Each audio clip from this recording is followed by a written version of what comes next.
Hello दोस्तों, good morning. मैं नेहा पांडे आप सभी का अपने चैनल पे स्वागत करती हूँ। आज हम पढ़ेंगे BA programme 5th semester political science unit 2 का सेकंड चैप्टर का सेकंड पार्ट, तार्किक निर्णय निर्माण, हर्बर्ट साइमन के द्वारा जो दिया गया है। सबसे पहले पढ़ेंगे निर्णय निर्माण का अर्थ। निर्णय निर्माण सिद्धांत को अंतर अनुनासिक प्रक्रिया के रूप में माना जाता है, जिसे कि अनजान परिस्थितियों में सबसे अच्छा निर्णय माना जाता है। एक अंतर विषयक प्रक्रिया के रूप में निर्णय निर्माण प्रक्रिया का विश्लेषण विभिन्न दृष्टि से, जैसे मनोविज्ञान, दर्शन शास्त्र, गणितीय सांख्यिकी विज्ञान और सामाजिक विज्ञान के द्वारा किया जाता है। इस आधार पर निर्णय सिद्धांत के 3 अलग अलग क्षेत्रों का निर्माण किया जाता है, जो कि 3 अलग अलग दृष्टिकोणों से निर्णय निर्माण की समीक्षा करता है। पहला, वर्णनात्मक निर्णय सिद्धांत इस बात की समीक्षा करता है कि कैसे एक बार अतार्किक व्यक्ति समस्या को समझ कर निर्णय लेता है। दूसरा, निर्देशात्मक निर्णय सिद्धांत यह सिद्धांत निर्णय लेने वाले को यथासंभव निष्कर्ष निकालने और अनजान परिस्थिति में बेहतर संभावित निर्णय लेने के लिए बुनियादी दिशा निर्देश प्रदान करता है। तीसरा, मानकीय निर्णय सिद्धांत यह सिद्धांत मूल्यों और मानदंडों के महत्व को उजागर करता है और साथ ही मूल्यों और मानदंडों के आधार पर निर्णय लेने के लिए मार्गदर्शन प्रदान करता है। अब हम पढ़ेंगे निर्णय निर्माण की परिभाषाएं। कुटज और डोलन के अनुसार गतिविधियों के अनेक विकल्पों में से वास्तविक चुनाव ही निर्णय निर्माण है। दूसरा, मेलविन टी कॉपलैंड के अनुसार प्रशासन वास्तव में एक निर्णय निर्माण प्रक्रिया है। प्राधिकार निर्णय निर्माण और निर्मित निर्णय के क्रियान्वयन के लिए जिम्मेदार है। पीटर ड्रकर के अनुसार प्रबंधक जो भी करता है वह निर्णय निर्माण के द्वारा करता है। एक और है राजनीतिज्ञ ग्लोवर के अनुसार चुने हुए विकल्पों में से किसी एक के संबंध में निर्णय करना ही निर्णय निर्माण होता है। और एक और है आर ए केल्विन्स के अनुसार निर्णय निर्माण विभिन्न विकल्पों के चुनाव की एक सरलतम विधि है। हर्बर्ट साइमन, ये बहुत इम्पॉर्टेंट है। हर्बर्ट साइमन के अनुसार निर्णय निर्माण के 3 मुख्य अवस्थाएं हैं। पहला, निर्णय लेने के अवसरों का पता लगाना। दूसरा, संभावित विकल्पों का पता लगाना। तीसरा, उपलब्ध विकल्पों में से चयन करना। अब हम पढ़ेंगे निर्णय निर्माण के प्रकार। इसमें कई प्रकार के निर्णय होते हैं जिन्हें अनेक वर्गों में बांटा जा सकता है। पहला, कार्यक्रमित निर्णय और गैर कार्यक्रमित निर्णय। कार्यक्रमित निर्णय वो होता है, कार्यक्रमित निर्णय का नियमित अंतराल के बाद संरक्षित और पुनरावृत्ति होती है। इस प्रकार के निर्णयों में एक नियमित और बार बार घटने वाली समस्याएं शामिल होती हैं। कार्यक्रमित निर्णय की स्थिति अत्यधिक निश्चित होती है, जिसका अर्थ यह है कि इस निर्णय से संबंधित समस्याओं के बारे में जानकारी पहले से उपलब्ध रहती है।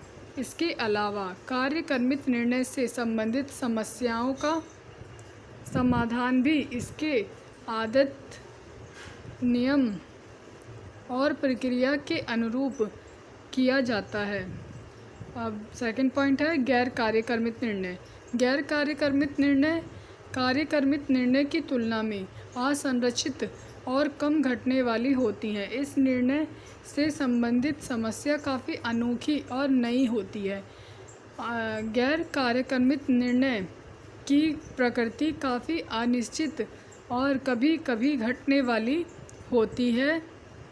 गैर कार्यक्रमित निर्णय में जब निर्णय लिया जाता है तो वह निर्णय पूर्व में लिए गए निर्णय के आधार पर नहीं लिया जाता है। प्रत्येक परिस्थिति पिछली परिस्थिति से अलग होती है क्योंकि इस निर्णय से संबंधित समस्या और परिस्थिति पहले कभी देखने को नहीं मिलती है। इसीलिए निर्णय में नए नए समाधानों की आवश्यकता होती है। दूसरा है संगठनात्मक निर्णय और व्यक्तिगत निर्णय।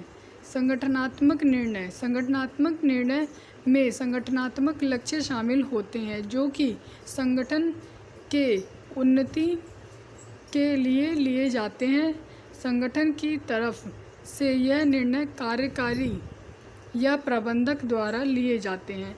ये दूसरों को स्थानांतरित या सौंपे जा सकते हैं। इस निर्णय निर्माण में संगठन की समस्या और प्रथाओं से संबंधित निर्णय शामिल होते हैं। दूसरा निजी निर्णय या फिर व्यक्तिगत निर्णय। निजी निर्णय संगठन के कर्मचारी से संबंधित होते हैं। आमतौर से यह निर्णय संगठन के सदस्य के तौर पर नहीं बल्कि प्रबंधक या कार्यकारी द्वारा एक व्यक्ति के तौर पर लिए जाते हैं। यह निर्णय व्यक्तिगत उद्देश्यों के प्राप्ति से संबंधित होते हैं और यह निर्णय दूसरों को सौंपे नहीं जा सकते हैं। अब अगला पॉइंट है तीसरा, व्यक्तिगत निर्णय और सामूहिक निर्णय। व्यक्तिगत निर्णय क्या होते हैं? व्यक्तिगत निर्णय एक व्यक्ति द्वारा लिया जाता है। इस निर्णय में व्यक्ति अक्सर काफ़ी जल्दी निर्णय ले लेता है। यह समूह की तुलना में कम खर्चीला होता है। इस निर्णय में व्यक्ति के प्रति ही स्पष्ट जवाबदेही होती है जो कि निर्णय लेता है। दूसरा सामूहिक निर्णय। सामूहिक निर्णय वह निर्णय होता है जो कि समूह या संगठन द्वारा एक निश्चित उद्देश्यों की प्राप्ति के लिए जाते हैं। इस निर्णय में समूह से संबंधित जानकारी विमर्श की प्रक्रिया और समूह के प्रति पूर्ण जवाबदेही शामिल है। चौथा है नियमित निर्णय और विशिष्ट निर्णय। नियमित निर्णय जो कि नियमित और बार बार सामने आने वाली समस्याओं से संबंधित होते हैं। इस तरह के निर्णय में ना तो नए आंकड़ों को इकट्ठा करने की और ना ही लोगों के विचारों को विमर्श करने की आवश्यकता होती है। इस तरह के निर्णय बिना किसी विमर्श के लिए जा सकते हैं। ऐसे निर्णयों का प्राथमिक उद्देश्य यही होता है कि किसी कार्य में उच्च स्तर की कौशलता को प्राप्त किया जाए। संगठन के अंदर भी संगठनात्मक निर्णयों के अनुरूप निम्न स्तर पर नियमित निर्णय लिया जा सकता है। विशिष्ट निर्णय क्या होता है? विशिष्ट निर्णय किसी भी गंभीर समस्या के लिए जाते हैं। ऐसे निर्णयों में संभावित विकल्पों के तथ्यान्वेषी विश्लेषणों, तथ्य के आधार पर जो विश्लेषण किया जाता है ना, उसे तथ्यान्वेषी बोलते हैं। विश्लेषणों की आवश्यकता होती है। इन निर्णयों में काफ़ी ज़्यादा विमर्श की ज़रूरत होती है और ऐसे निर्णय का प्रभाव भी काफ़ी लंबे समय तक रहता है। विशिष्ट निर्णय एक संगठन में उच्च स्तर के प्रबंधकों द्वारा लिए जाते हैं। पांचवा है नीति निर्णय और प्रवृत्ति निर्णय। नीति निर्णय क्या होता है? नीति निर्णय वह निर्णय है जो कि संगठन के बुनियादी सिद्धांतों को परिभाषित करते हैं। इसके अलावा यह भी निर्धारित करते हैं कि यह भविष्य में कैसे विकास और कार्य करेगा। ये निर्णय उच्च स्तर के प्रबंधकों द्वारा संगठनों के नियमों और प्रक्रियाओं को बदलने के लिए लिए जाते हैं। प्रवृत्ति निर्णय में नियमित कार्यों से संबंधित अल्पावधि उद्देश्यों और लक्ष्य के नियोजन और निर्धारण को शामिल किया जाता है। यह निर्णय निम्न स्तर के प्रबंधकों द्वारा नीति निर्णय को क्रियान्वित करने के लिए लिए जाते हैं। अब हम पढ़ेंगे निर्णय निर्माण के सिद्धांत। पहला है निर्णय निर्माण का सीमांत सिद्धांत। यह असमान प्रतिफल के सिद्धांत पर आधारित है। यह सिद्धांत उपयोग के सर्वोच्च स्तर पर पहुंचने के बाद भी बरकरार रहता है, परंतु उत्पादन के कारक को और बढ़ाने से प्रति इकाई, और यह सिद्धांत प्रशिक्षण, पदोन्नति, बिक्री और विज्ञापन पर लागू होता है। प्रतिफल में कमी आएगी। यह सिद्धांत श्रेष्ठ स्तर को पहचानने का कार्य करता है। निर्णय निर्माण का गणितीय सिद्धांत दूसरा पॉइंट है। यह सिद्धांत संगठन में प्रबंधकों को वैज्ञानिक दृष्टि देता है। यह उन सभी आंकड़ों और सूचनाओं को सिद्ध करता है जिसका प्रयोग समस्या के विश्लेषण, सभी संभावित विकल्पों में संतुलन और इसके बाद निर्णय लेने में किया जाता है। यह व्यवस्थित तरीके से आंकड़ों के रूप में जानकारी के प्रवाह को संतुलित करने में मदद करता है। यह कंप्यूटर प्रोग्राम की बुनियाद रखता है और कार्य का विश्लेषण अनुमानित सिद्धांत, खेल सिद्धांत इस सिद्धांत पर आधारित होते हैं। तीसरा, निर्णय निर्माण का मनोवैज्ञानिक सिद्धांत।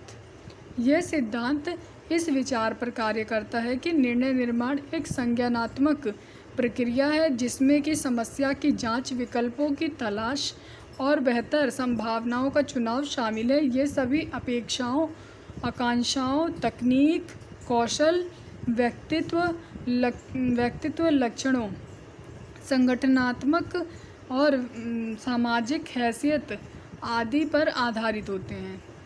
चौथा है सीमित कारक सिद्धांत। इस सिद्धांत के अनुसार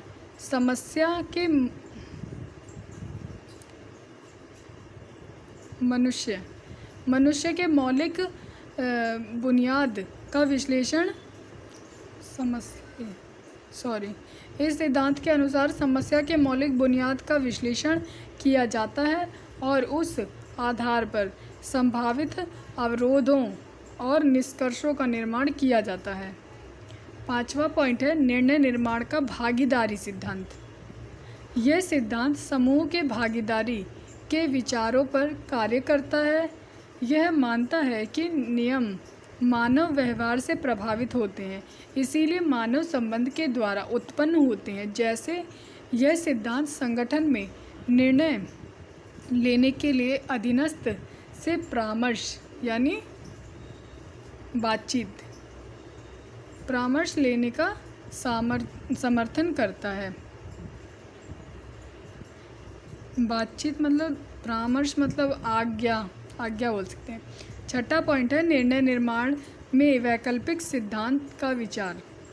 इस सिद्धांत के अनुसार सभी संभावनाओं का एक एक करके मूल्यांकन किया जा सकता है और सभी संभावित विकल्पों पर विचार करने के बाद बेहतर निर्णय को ध्यान में रखकर अंतिम निर्णय लिया जा सकता है।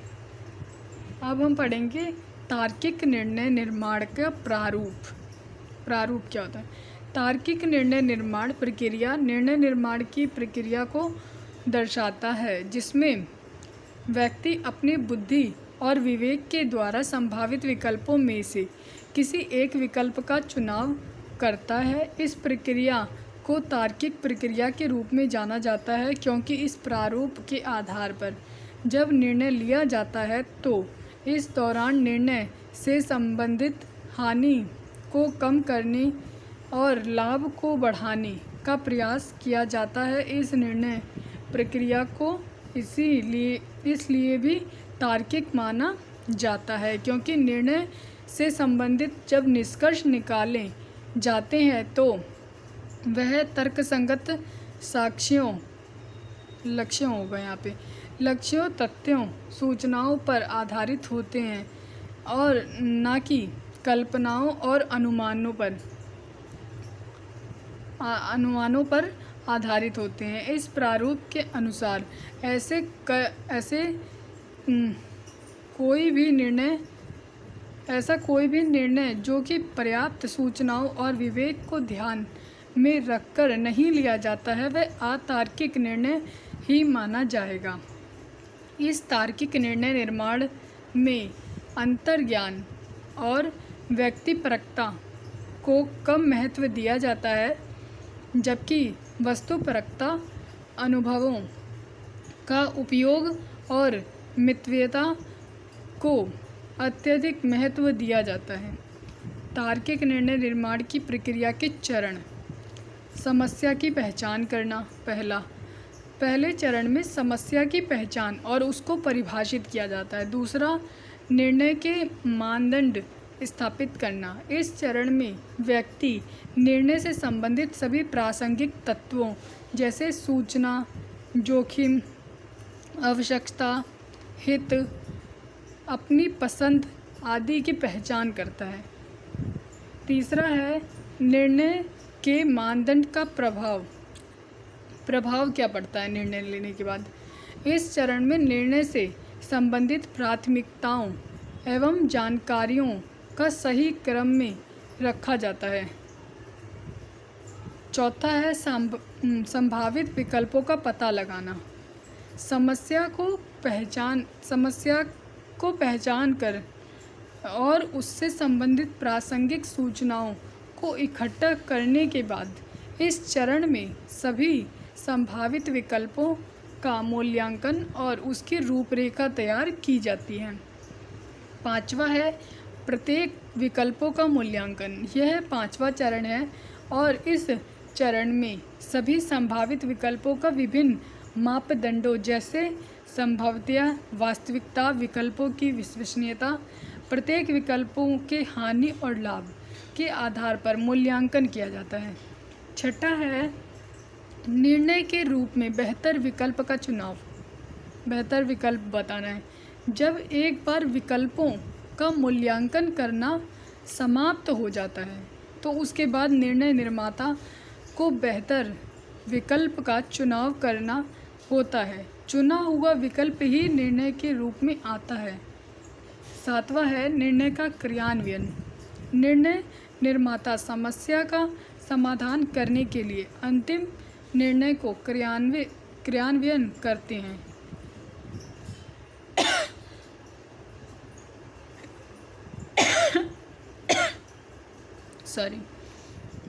आठवां है निर्णय का मूल्यांकन करना। निर्णय के परिणामों का मूल्यांकन करना ही आखिरी एवं अंतिम चरण होता है। निर्णय निर्माण के तार्किक प्रारूप से संबंधित मान्यताएं। इस प्रारूप में माना जाता है कि व्यक्ति जब कोई निर्णय लेता है तो वह निर्णय हानि कम और लाभ अत्यधिक देने पर आधारित होता है। इस बात को ध्यान में रखकर ही व्यक्ति संभावित विकल्पों में से बेहतर विकल्प का चुनाव करेगा। इस तार्किक प्रारूप की बुनियादी मान्यताएं ये हैं, जैसे पहला, लोगों को समस्या के बारे में पूर्ण ज्ञान और उससे संबंधित सूचनाओं की पूरी जानकारी होती है जिसके आधार पर वह विकल्पों का निर्माण करते हैं। दूसरा, लोगों के पास सटीक आंकड़े होते हैं ताकि वह निर्णय से संबंधित लाभ हानि का सटीक आकलन कर सके।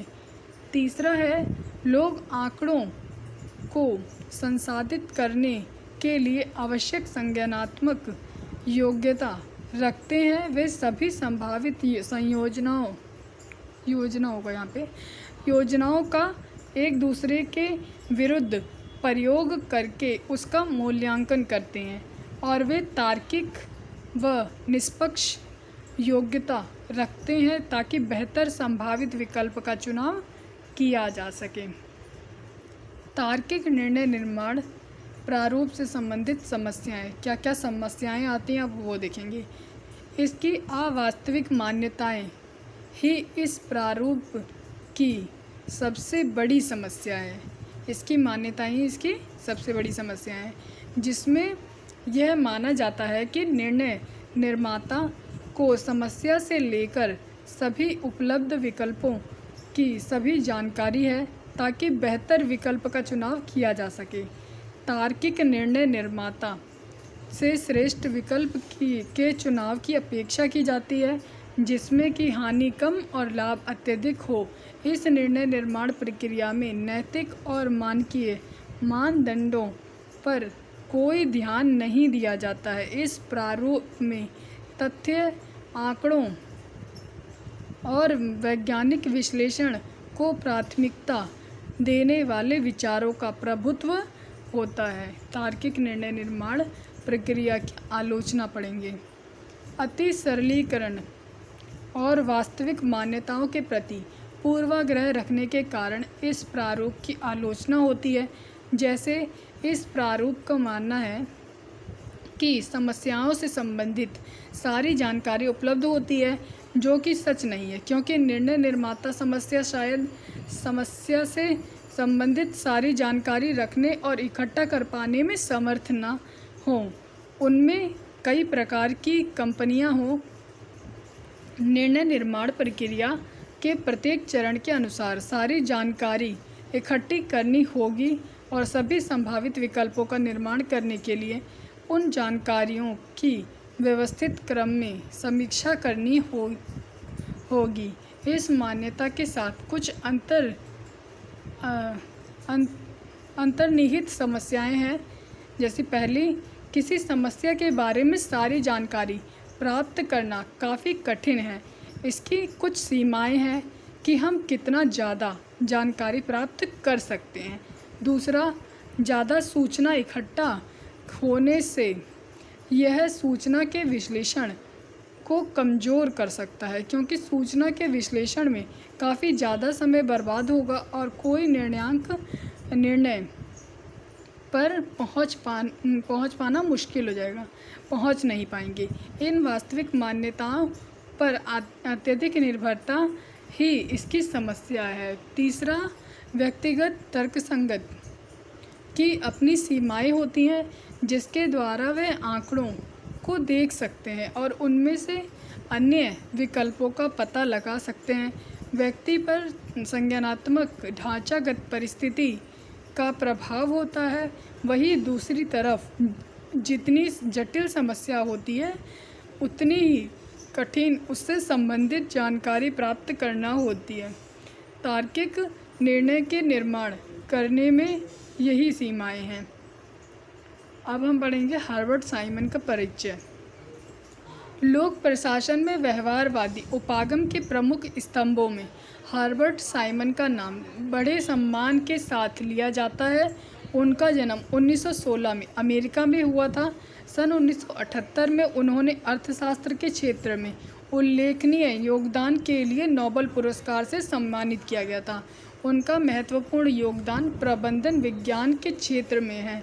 वस्तुतः निर्णय की प्रक्रिया के विश्लेषण पर उनके लिए प्रबंधन की समस्त कार्यवाही निर्णय है।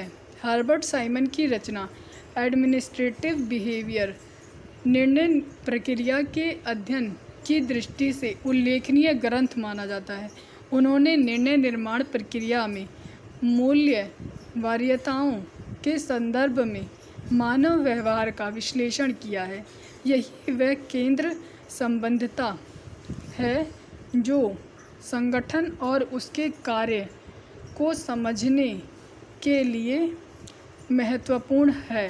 साइमन द्वारा निर्णय निर्माण की प्रक्रिया के चरण। पहला है बौद्धिक गतिविधि या बौद्धिक चरण। बौद्धिक गतिविधि, इस चरण में पर्यावरण का विश्लेषण, उन विषयों और घटनाओं की पहचान करने के लिए किया जाता है जिनमें कि निर्णय अपेक्षित होता है। समस्या को परिभाषित करने के लिए आंकड़ों को सूचना के रूप में एकत्रित, संसाधित और उनका विश्लेषण किया जाता है। दूसरा, प्रारूप गतिविधि या प्रारूप चरण। इस चरण में संसाधित आंकड़ों के आधार पर संभावित विकल्पों का विकास शामिल है, जिसमें प्रत्येक संभावित गतिविधि का मूल्यांकन किया जाता है। इस चरण में समस्या का विश्लेषण किया जाता है। इसके बाद संभावित विकल्पों का पता लगाया जाता है और संभाव्यता और व्यावहारिकता के संदर्भ में इन विकल्पों की जांच की जाती है। तीसरा है चुनाव और क्रियान्वयन। इस चरण में सबसे श्रेष्ठ विकल्प का चुनाव और उसका क्रियान्वयन किया जाता है। चौथा है समीक्षा का चरण।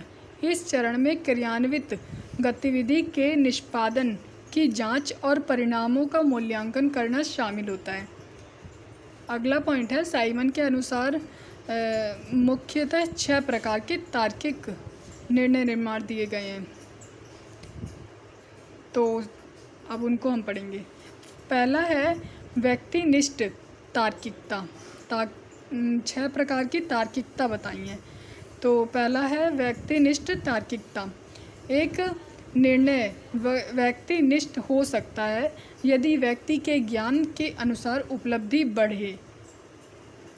दूसरा है सचेत तार्किकता। एक निर्णय सचेतन तार्किक हो सकता है जबकि साधन या साध्य का समायोजन एक निर्णय वैश्विक रूप से तार्किक हो सकता है यदि वह निश्चित मूल्यों को अधिकतम करने का सही व्यवहार करता है। सचेतन प्रक्रिया हो।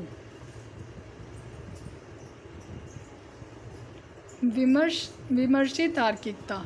विमर्शी तार्किकता का अर्थ होता है कि साधन से साध्य तक का सोच समझ कर समायोजन करना। चौथा है जानबूझकर स्थापित तार्किकता। एक निर्णय उस समय जानबूझकर स्थापित किया जाता है। तार्किकता हो सकता है जब साधन और साध्य के बीच सामंजस्य की स्थापना जानबूझकर की जाए। पांचवा है संगठनात्मक तार्किकता। यह निर्णय उस समय संगठनात्मक रूप से तार्किक हो सकता है जब यह संगठन के लक्ष्य की ओर अभिमुख हो जाए। छठा है व्यक्तिगत तार्किकता। एक निर्णय उस समय व्यक्तिगत रूप से तार्किक होता है जब यह व्यक्तिगत लक्ष्यों की ओर विमुख रखता है। साइमन के निर्णय निर्माण की आलोचना पढ़ेंगे। साइमन की आलोचना को मुख्यतः यह मानना है कि निर्णय निर्माण की प्रक्रिया संगठन के लिए महत्वपूर्ण है, परंतु संगठनात्मक व्यवस्था की व्याख्या के लिए यह अकेली पर्याप्त नहीं है। उनके लिए निर्णय निर्माण की प्रक्रिया में भावनात्मक और तर्कपूर्ण दोनों ही तत्व का होना आवश्यक है। साइमन निर्णय निर्माण के अध्ययन में तथ्य तथा मूल्य के विभेदन को स्पष्ट करते हैं। इस दृष्टिकोण की आलोचना करते हुए कहा गया है कि नए रूप में उपेक्षित राजनीतिक प्रशासन विभाजन को पुनः जीवित करता है। यह देखा गया है कि निर्णय करने वाले व्यक्ति पर बुरा प्रभाव पड़ता है तथा यह साइमन की मुख्य धारणा से मेल नहीं खाता। साइमन द्वारा दी गई कुशलता की धारणा भी आलोचना का मुख्य विषय बनी हुई है। कुछ आलोचकों ने इसे आर्थिक पहलू में मिलाने के विरुद्ध तथा कुछ प्रशासन को यांत्रिक स्वरूप देने के विचार से इसका विरोध करते हैं। साइमन की तर्कसंगत की धारणा की भी आलोचना की गई है। आग्रस का कहना है कि साइमन तर्क शब्दों का प्रयोग करके अंतर्बोध रूढ़ि तथा निर्णय निर्माण में विश्वास की भूमिका को मान्यता नहीं देते, लेकिन सभी आलोचनाओं के बावजूद भी साइमन के योगदान को प्रशासनिक सिद्धांत के विकास के लिए महत्वपूर्ण माना गया है।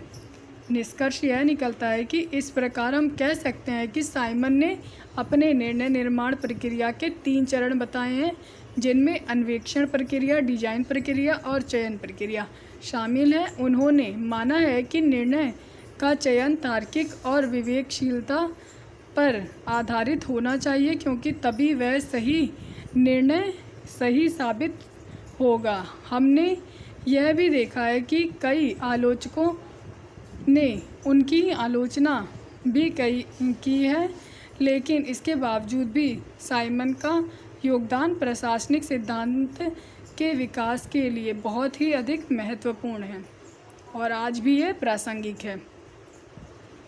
Thank you for watching and like share subscribe my channel.